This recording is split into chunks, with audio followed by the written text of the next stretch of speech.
Friends, പുതിയൊരു വീഡിയോയിലേക്ക് സ്വാഗതം. ഇന്ന് ഞാൻ തയ്യാറാക്കുന്നത് കുടംപുളി ഇട്ട മീൻകറിയാണ്.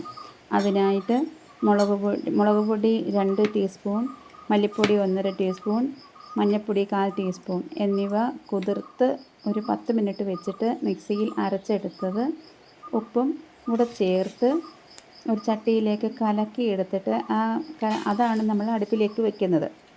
അത് അടുപ്പിൽ വെച്ച് കഴിഞ്ഞ് അതൊന്ന് തിളയ്ക്കുമ്പോഴത്തേക്കും അതിലേക്ക് പച്ചമുളക്, കുടംപുളി, മീനിൻ്റെ കഷ്ണങ്ങൾ പെറുക്കിയിടുക. പെറുക്കിയിട്ട് അതൊന്ന് തിളച്ച് നമുക്ക് എത്ര ഗ്രേവി വേണോ അത്രയായി ചാറൊക്കെ ഒന്ന് കുറുകി വരുമ്പോഴത്തേക്കും നമ്മുടെ മീൻകറി റെഡിയാണ്.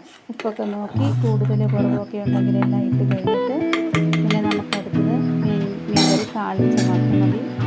കറിയുടെ റെഡിയായി. എൻ്റെ വീഡിയോ ഇഷ്ടപ്പെട്ടാൽ ചാനൽ സബ്സ്ക്രൈബ് ചെയ്യുക, വീഡിയോ ലൈക്ക് ചെയ്യുക, ഷെയർ ചെയ്യുക, കമൻറ്റ് ചെയ്യുക. Thank you.